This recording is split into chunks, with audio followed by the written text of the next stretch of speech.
eu sou o professor Maximiliano Segala e este vídeo trata da revisão de conceitos de gás ideal, do gás ideal, para a disciplina de Físico-Química 1B do Departamento de Físico-Química do Instituto de Química da Universidade Federal do Rio Grande do Sul.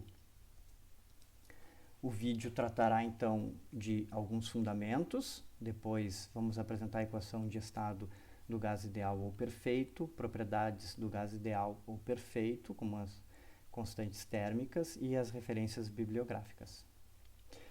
Bom, nossa primeira definição, a temperatura. A temperatura tem como definição operacional que a temperatura é a propriedade intensiva que assume valores idênticos em sistemas que estão em equilíbrio térmico. Ora, tem duas características importantes para isso, que a temperatura é sensorial, ou seja, ela é obtida através do experimento de contato térmico, e ela é intensiva. Propriedades intensivas são propriedades que não dependem da quantidade de matéria do sistema, veremos isso melhor mais para frente. Bom, disso decorre então a lei zero da termodinâmica, e a lei zero da termodinâmica diz que dois sistemas que se põem em equilíbrio térmico com um terceiro, ou seja, A em equilíbrio térmico com C, B em equilíbrio térmico com C, estão também em equilíbrio térmico entre si, ou seja, A está em equilíbrio térmico com B. Esse exemplo aqui é bem ilustrativo. Nele, as paredes escuras são isolantes térmicos, e paredes que são isolantes térmicos nós chamamos de paredes adiabáticas, e as paredes mais claras são paredes que permitem a condução térmica, e paredes que permitem a condução térmica nós chamamos de paredes diatérmicas, de modo que aqui A pode entrar em equilíbrio com C, da mesma forma que B pode entrar em equilíbrio com C. Então, dois corpos que põem em equilíbrio com um terceiro, o terceiro é C, eles também estão em equilíbrio térmico entre si, ou seja, quando se coloca uma parede diatérmica, quando se substitui a parede adiabática entre A e B e se coloca uma parede diatérmica, não se observa fluxo de calor entre A e B, porque eles já estavam ambos em contato térmico com um terceiro corpo. Uma vez que a temperatura é uma propriedade sensorial, logo precisa de contato térmico. Uma forma de medir temperatura, ou a forma de medir temperatura, é através do contato térmico, da construção de um termômetro. Ou seja, o que é um termômetro? O termômetro é um dispositivo que, em contato com o objeto que se quer medir a temperatura, ele tem uma escala. Como que a gente faz um termômetro? Se escolhe uma propriedade X, né, e se avalia como ela varia com a temperatura θ. O exemplo mais simples, num termômetro de mercúrio, se quer saber como que o volume do mercúrio varia à medida que varia a temperatura. Como se faz isso? O jeito mais simples é pegar os pontos fixos da água, ponto de fusão e ponto de ebulição, para isso. Ou seja, pega-se esse termômetro, se coloca em contato com água em equilíbrio com gelo, ele vai ter um determinado deslocamento de volume aqui. Quando isso ocorre, se faz uma marquinha, né, no zero. Se pega esse mesmo termômetro e coloca em contato com água em ebulição, vai dar uma nova medida, né? Se faz a marcação desta nova medida, então se tem a escala do termômetro nesses pontos fixos. Ora, ocorre que termômetros construídos com substâncias diferentes não dão rigorosamente a mesma temperatura, mesmo que eles coincidam nos pontos fixos, ou seja, no ponto de fusão e no ponto de ebulição da água. Isso ocorre por quê? Porque as substâncias, o volume das substâncias varia de forma diferente com a temperatura. Por exemplo, se tivermos um termômetro de mercúrio e um termômetro de álcool, apesar de eles coincidirem rigorosamente no ponto de fusão e no ponto de ebulição da água, eles não dão rigorosamente a mesma medida numa temperatura intermediária entre esses dois pontos. Contudo, um termômetro de gás não sofre com essa limitação, e é o que a gente vai ver agora. Por quê? Então, como funciona um termômetro de gás? Um termômetro de gás pode ser visto nesta figura. Ele é composto por um banho. É neste banho aqui que vai se colocar os pontos fixos e vai se colocar aquilo que se quer medir a temperatura, enfim, é o corpo que está em contato com o termômetro. O termômetro é um termômetro de volume fixo, aqui dá para observar o termômetro, aonde se vai colocar o gás, o termômetro de volume fixo. Aqui se tem uma escala de medida de pressão, por exemplo, com mercúrio, e isso aqui é simplesmente o reservatório de mercúrio para essas medições aqui. Então, como que funciona um termômetro de gás, né, a volume constante? Se tem duas temperaturas, uma temperatura inferior e uma temperatura superior, e cada uma dessas temperaturas inferiores e superiores tem uma pressão inferior e uma pressão superior correspondente a ela. Se coloca uma determinada quantidade de gás aqui dentro, qualquer gás, já vamos descobrir mais para frente por quê.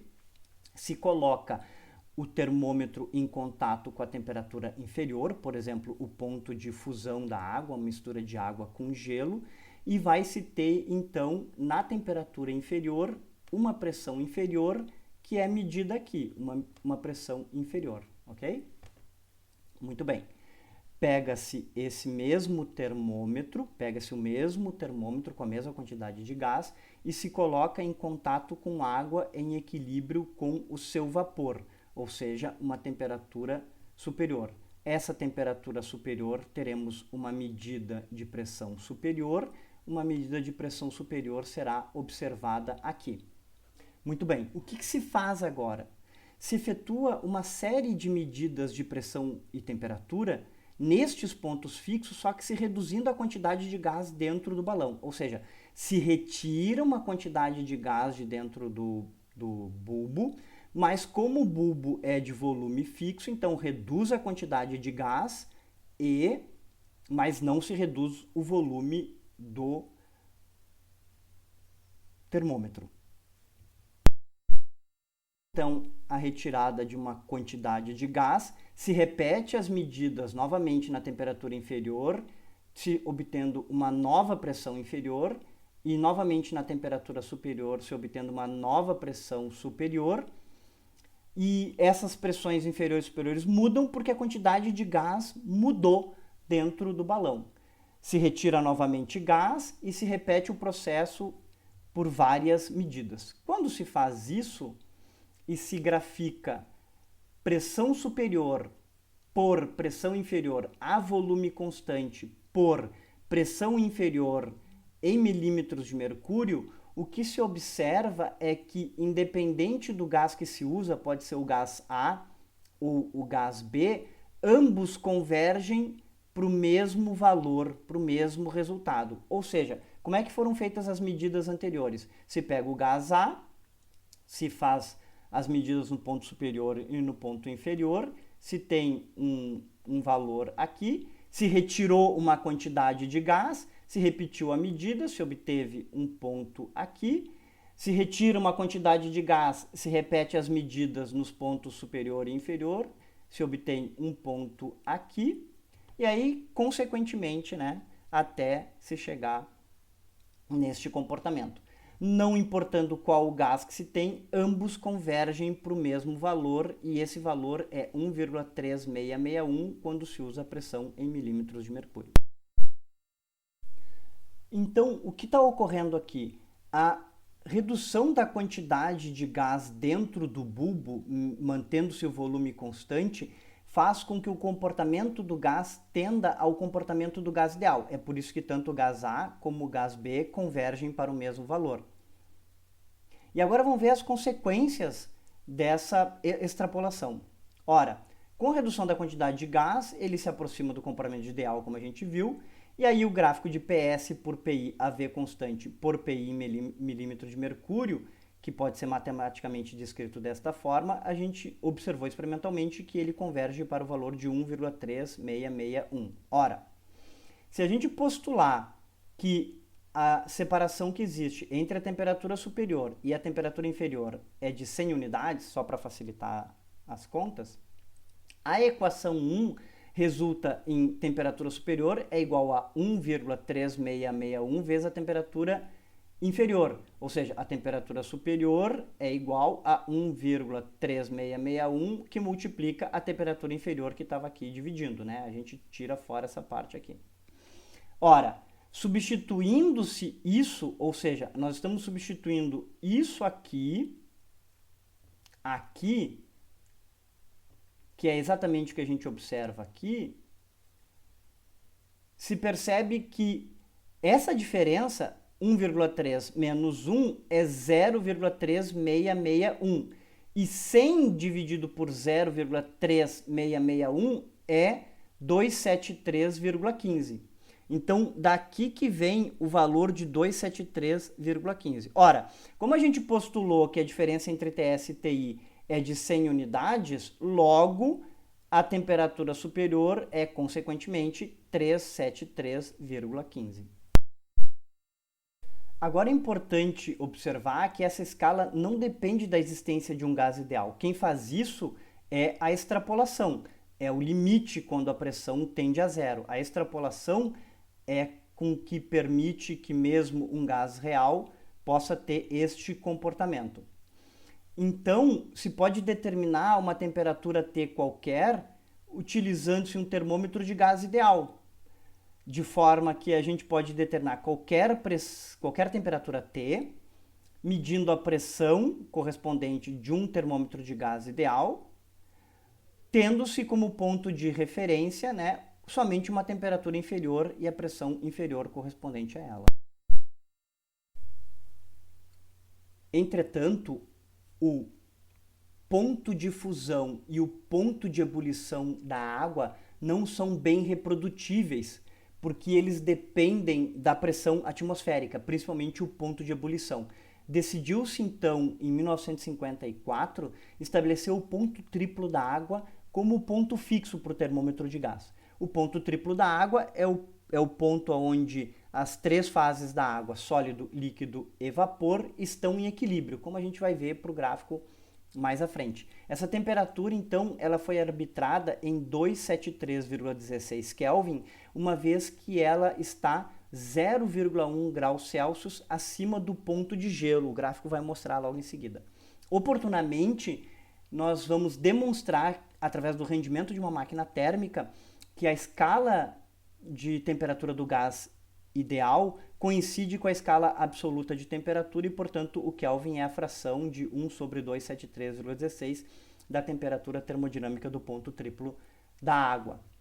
Então, aqui tem o diagrama de fases da água, temos a fase sólida, a fase líquida, a fase vapor, é assim que ele se apresenta quando se grafica pressão por temperatura. Aqui a gente tem as linhas de equilíbrio entre as fases, isso vai ser visto na última área. E o ponto triplo da água é este pontinho aqui, né, aonde o sólido e o líquido coexistem, e ele está 0,01 graus acima do ponto de gelo da água. Observou-se então que há uma proporcionalidade entre a temperatura absoluta T e a pressão de uma massa de gás a volume constante. Foi o que foi visto anteriormente, né? Que a razão P por TAV é uma constante quando a pressão tende a zero.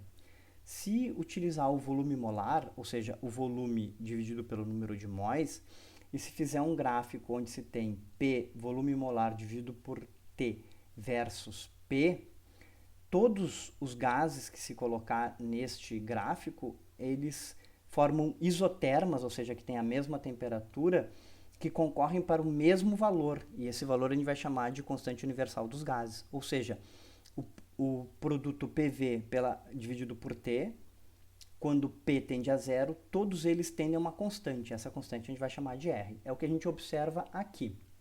Neste gráfico, temos PV por T em atmosfera litro mol Kelvin, poderia ser outras unidades, por P em atmosfera. O que nós temos aqui? Três gases, hidrogênio, nitrogênio e metano, na mesma temperatura, 0 graus, e o que temos aqui? O mesmo gás, CO2, em duas temperaturas, 40 e 60.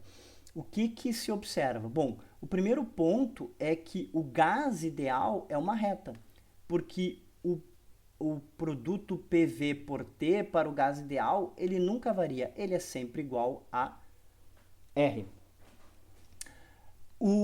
Por que o comportamento dos outros gases, por que os outros gases têm esses comportamentos distintos, será visto em gás real. Mas basicamente o que a gente observa é que quanto mais leve é o gás, mais ele é parecido com a reta do gás ideal. É por isso que temos aqui o metano a 0 graus tem esse comportamento e o hidrogênio a 0 graus tem esse comportamento muito mais parecido com reta. E quanto maior a temperatura, também mais perto do ideal. Pode não parecer, mas o CO2 a 60 graus ele tem esta curva aqui, enquanto que a 40 graus ele tem essa curva aqui. A curva de 60 é, entre aspas, mais perto da curva do gás ideal, mas isso vai ser visto lá no gás real. O que importa para nós é que, independentemente do gás e da temperatura, quando a pressão se aproxima de zero, todos os gases chegam no mesmo valor, no valor de R. É desta forma, então, que se determina a constante universal dos gases ou constante de Reynolds, que é tanto usada em termodinâmica. O produto PV tem dimensão de trabalho, ou seja, energia. Logo, R tem dimensão de energia por mol por Kelvin, como poderá ser visto na equação 5, na próxima transparência. O valor da constante universal dos gases obtido no gráfico anterior foi 0,08205 atmosfera litro mol Kelvin, porque foram essas as unidades que foram utilizadas. De forma muito simples, se pode chegar no valor de R de outras unidades, né? Da mesma forma que a constante universal dos gases surge naturalmente, observa que se postular a existência de um gás ideal, não é necessária mais a extrapolação dos valores lá na equação 4. Né? Ou seja, se existe um gás ideal, postulando-se a existência de um gás ideal, isso aqui não é mais necessário, e logo a equação 4 pode ser escrito desta forma aqui, e a equação, ou rearranjada então para PV molar igual a RT, ou como a gente conhece mais, para N móis, ou seja, explicitando o número de móis no volume molar, PV é igual a nRT, que é a expressão que a gente conhece da equação dos gases ideais, mostrando então de onde a equação dos gases ideais surge. Ora, se a gente usar C como molaridade, e molaridade é o número de móis pelo volume, se a gente substituir isso na equação 6 e mais alguma álgebra, a gente chega à conclusão que a pressão é igual a concentração vezes RT. Da mesma forma pode ser feita para número de móis na equação 6, chegando nessa expressão aqui, e para a densidade na equação 8, chegando nessa expressão aqui. Essas expressões todas têm aplicações na lista de exercício. Dando sequência, então, veremos as leis dos gases ideais, começando pelas isotermas. Isotermas são curvas onde a temperatura é constante. E o que se observa, então, é que V, a temperatura constante, é igual a uma constante por P. Ora, bem simples. Se T é uma constante, então nRT é uma constante, V a T constante dividido por P é uma constante dividido por P. E o mesmo vai valer para todas as leis das isotermas, tá? Então, V a T constante é nRT por P e nRT é uma constante porque T é uma constante. Quando se faz um gráfico P por V, se obtém essas curvas com esse formato, elas serão muito importantes para nós. Neste caso aqui, T2 é maior do que T1 e T2 fica mais acima do que T1. Se tivéssemos uma temperatura T3 que é mais alta ainda, a T3 ficaria aqui em cima, ok? E da mesma forma, o produto PV a T é uma constante, porque PV é igual a nRT, então nRT é uma constante. Neste caso, o gráfico é PV por P, e nele se obtém retas, aonde continua T2 maior do que T1, T2 fica acima de T1. Tanto isotermas como o produto PV serão muito utilizados por nós na disciplina. É a das isóbaras. Isóbaras significa pressão constante. Se a pressão é constante, a razão V por T é uma constante, basta substituir isso na equação dos gases ideais e você verá. E aí, da mesma forma, V, a P constante é uma constante vezes T, de modo que se tem um gráfico V por T, ele terá retas, e essas retas, todas elas têm a mesma pressão, da mesma forma que no gráfico anterior todos tinham a mesma temperatura, onde P2 onde P1 é maior do que P2. Aqui tem um erro tipográfico no livro do Pila, P2 e P1 estão invertidos aqui nestes gráficos, mas essa figura já foi corrigida. A última lei que veremos é a lei das isométricas ou isócoras, ou seja, volume constante. Da mesma forma que já racionalizamos antes, né? Então, P, a volume constante, é uma constante vezes T. No caso aqui, V2 é maior do que V1, né? Antes era P1 maior do que P2. Aquela equação anterior, o gráfico anterior tem um erro tipográfico, como a gente já falou, mas não o gráfico esse que a gente apresenta aqui. Esse já está corrigido, no livro aqui tem o erro. E aí, então, se tem as isométricas, as retas isométricas. Aqui estão as retas isométricas quando se tem o gráfico P por T. Reunindo-se então as leis aqui na superfície de estado de um gás ideal, este é o gráfico da superfície de estado de um gás ideal. Observa-se que o volume ele corre neste eixo aqui e ele cresce da esquerda para a direita. A temperatura corre neste eixo aqui e ela cresce daqui para cá, e a pressão corre neste eixo aqui e ela corre daqui para cá. Ora, se tivermos então as isométricas em A, as isotermas em A, então aqui a gente observa uma isoterma, né? Uma curva A. E como elas têm a mesma temperatura, ou seja, aqui se mede a temperatura desta isoterma. Aqui temos outra isoterma,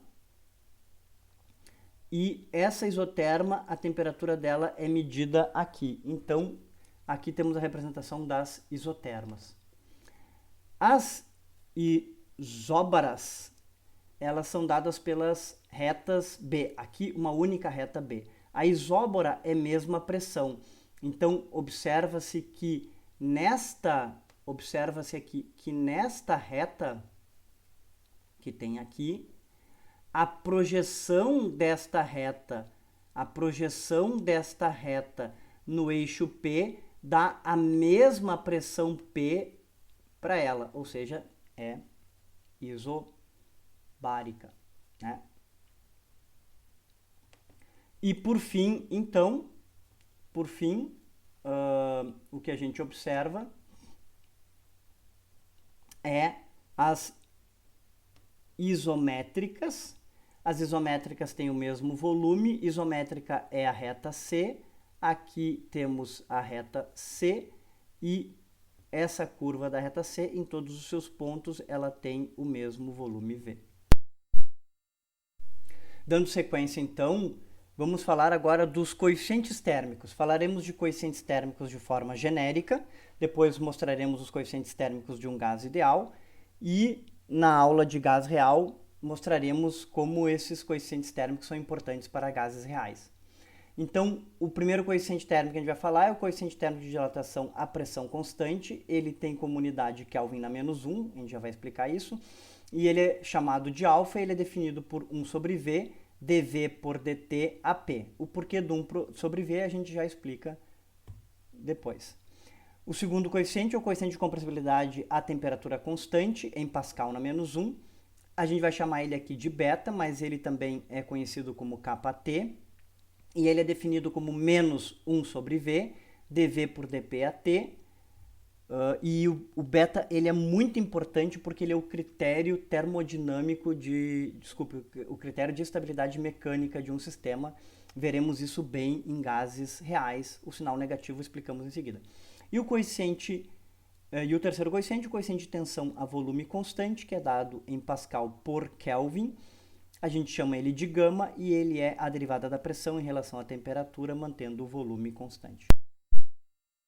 Então, por que que tem aquele 1 sobre V no alfa e no beta? Ora, aqui tem as três derivadas que usamos anteriormente. A derivada dp por dt a V, por ser a volume constante, ela é uma grandeza intensiva. E a gente já viu que a temperatura é uma grandeza intensiva também. Uma grandeza intensiva ela não depende da quantidade de matéria do sistema. Mas as outras duas derivadas, elas são grandezas extensivas e elas dependem então da quantidade de matéria, como por exemplo o volume. Um exemplo típico para ver a diferença entre propriedades extensivas e intensivas é, por exemplo, você está na beira da praia e quer saber a temperatura do mar.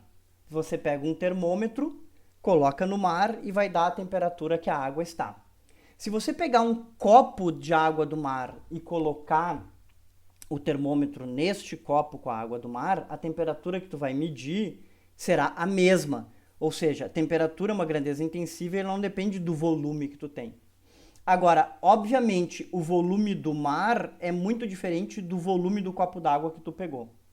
Então, o 1 sobre V, ele é colocado em alfa e beta para transformar essas derivadas que são extensivas em alfa e beta em propriedades intensivas. Agora, por que beta tem um sinal negativo? Ora, essa é a derivada utilizada em beta, dv por dp a t. Nessa derivada, a gente observa que V e P eles têm uma relação que é direta, ou seja, para que isso aqui faça parte de uma constante, como o coeficiente térmico, quando P cresce, V teria que crescer também, para que a razão entre eles se mantivesse constante. E isso não é o que se observa experimentalmente. Quando tu aumenta a pressão, tu tem uma redução de volume. Então, aquele sinal negativo é colocado no beta para corrigir isso. E a gente vai observar depois que os betas sempre precisam ser positivos para que o sistema seja mecanicamente estável. Então agora vamos explicar por que gama ele também pode ser dado por a razão entre alfa e beta. Ora, gama por definição foi dado por essa derivada, dp por dt a v. Mas essa derivada é igual a menos dv por dt a p dividido por dv por dp a t, que são justamente as derivadas de alfa e gama. O 1 sobre v vai cancelar e aquele sinal negativo do beta sobre. Agora, por que isso ocorre? Isso ocorre devido a essa relação cíclica, dv por dp a t, que multiplica dp por dt a v, que multiplica dt por dv a p, é igual a menos 1. E agora, então, a gente vai ver por que isso existe, por que isso é assim. Aquela relação cíclica, então, vem de uma relação entre derivadas parciais. Por exemplo, se tivermos uma função qualquer z, que é função de x e de y, logo, x é função de y e z. Ora, fazendo-se o diferencial total de z, o diferencial total de z vai ser a derivada de z em relação a x, mantendo y constante dx, mais a derivada de z em relação a y, mantendo x constante dy. De forma semelhante, o diferencial total de x é dado por essa expressão aqui. Ora, se a gente introduzir a equação 20 na equação 21, ou seja, se nós substituirmos justamente este dz aqui por esta quantidade que está aqui, que é exatamente o que a gente está observando aqui, e depois de algum rearranjo matemático, nós chegamos nessa expressão aqui. Essa expressão aqui simplesmente se isolou dx e dy. O que se observa é que dois casos podem ocorrer. ou y é constante, logo dy é zero, e se dy for zero, toda essa parte aqui é zero, ou x é uma constante, logo dx é zero, e toda essa parte aqui é zero. Vamos ver os dois casos. Começando com y constante, logo dy é igual a zero. Neste caso, toda essa parte aqui é zero, sobrando 1 menos dx por dy, dx por dz a y vezes dz por dx a y, sendo zero.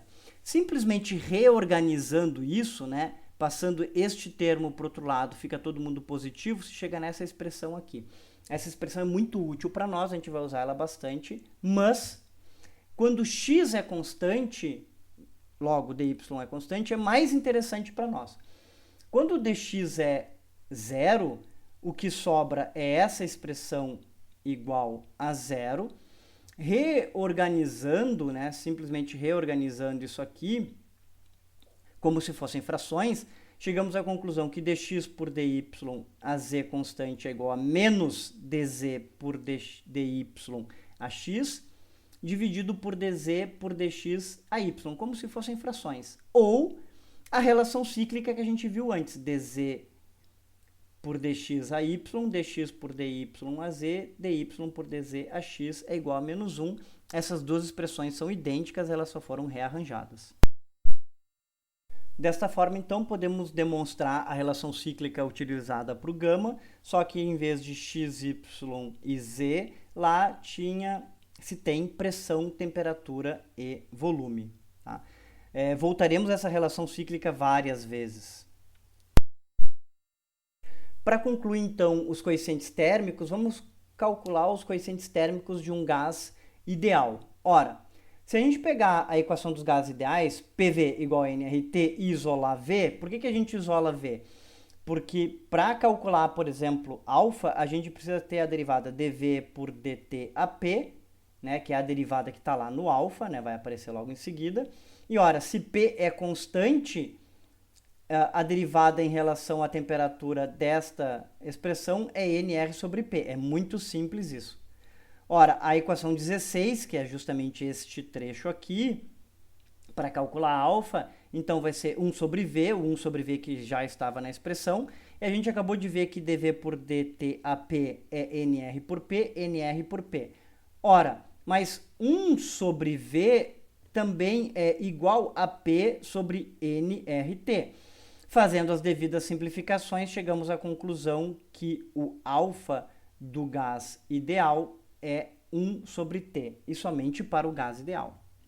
De forma análoga, os coeficientes beta e gama podem ser obtidos. O beta tem, por definição, essa expressão aqui. A gente tem menos 1 sobre V, é esse menos 1 sobre V que está aqui.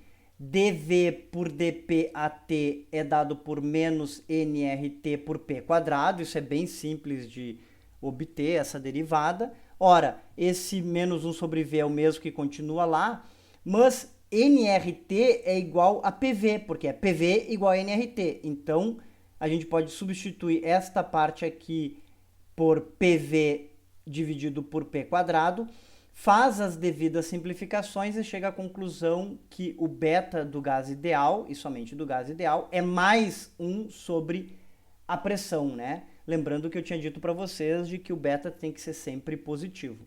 Ora, como o gama é alfa sobre beta, o gama do gás ideal é P sobre T. Concluindo, então, nossa revisão sobre gases ideais, vamos falar da lei de Dalton. Ora, se tem uma mistura gasosa em equilíbrio termodinâmico formada por C componentes, o número de móis total vai ser o somatório do número de móis de cada um dos componentes. Esse é o princípio da conservação da matéria, não tem como mudar. A pressão total do sistema, então, será a soma das pressões parciais de cada um dos componentes, ou seja, a pressão total do sistema é dada pela pressão que o componente 1 exerce, mais a pressão que o componente 2 exerce, mais até o componente P, e aqui o somatório. O que a lei de Dalton diz é que a pressão parcial exercida por um dos componentes de uma mistura de gases ideais é a mesma que ele exerceria se ocupasse sozinho o volume total da mistura na mesma temperatura. Isso é uma consequência, né, do modelo do gás ideal, porque o gás ideal é um ponto material. Se ele é um ponto material, tanto faz, ele não tem volume, tanto faz ele ocupar o recipiente sozinho ou acompanhado. Isso serve, né, a lei de Dalton serve como critério termodinâmico de idealidade e ela se harmoniza com o critério cinético de idealidade que é dado na Físico-Química 3. Podemos então fazer algumas manipulações matemáticas com a lei de Dalton. A pressão total, então, a pressão total é o somatório das pressões parciais. Ora, mas isso é igual ao número de móis totais, porque o somatório Ni de Ni é o número de móis totais, né? Quando eu pego o número de móis de cada componente e somo todos os componentes, eu tenho o número de móis totais. De modo, então, que a pressão total, que é o somatório das pressões parciais, pode ser dado por essa expressão aqui. Ora, se a gente fizer a razão entre a pressão do componente I e a pressão total, nós teremos que a pressão parcial do componente I é dado pelo número de móis do componente I multiplicado por RT dividido por V. E a pressão total do sistema é dado pelo número total de móis, que é o somatório em I de Ni, RT por V. Fazendo as devidas simplificações, chegamos à conclusão que a razão PI por P é dada por Ni pelo somatório de Ni. Mas, ora, o somatório de todos os Ni, como a gente já disse várias vezes, é o número de móis totais. E o número de móis de um determinado componente dividido pelo número de móis totais é justamente a fração molar. Logo, a pressão parcial do componente I, é igual à fração molar vezes a pressão total. De modo que esse é o grande ensinamento da lei de Dalton. Analogamente, temos a lei de Amat. A lei de Amat diz que uma mistura gasosa em equilíbrio termodinâmico, também formada por C componentes, é o somatório dos volumes parciais. Então, o volume total é o somatório dos volumes parciais. Isso é mais delicado, mas para o gás ideal é verdadeiro, tá? Então, a lei de Amat diz que o volume parcial de um dos componentes de uma mistura de gases ideais é o volume que ele ocuparia sozinho sobre pressão total da mistura na mesma temperatura. Ou seja, se o componente estivesse sozinho, mas a pressão fosse a total e não a pressão parcial dele. De forma semelhante à lei de Dalton, pode-se chegar à conclusão que o volume molar do componente I dividido pelo volume total da mistura é dada pela fração molar do componente I. Logo, então, o volume parcial ele pode ser dado pela fração molar do componente I vezes o volume total. Com isso, encerramos, então, nossa revisão dos gases ideais. Mais informações vocês podem obter nessas duas referências ou qualquer outro livro bom de físico-química. Esses estão citados aqui porque eles foram utilizados para esta aula. Agradecemos a todos e até o nosso próximo vídeo.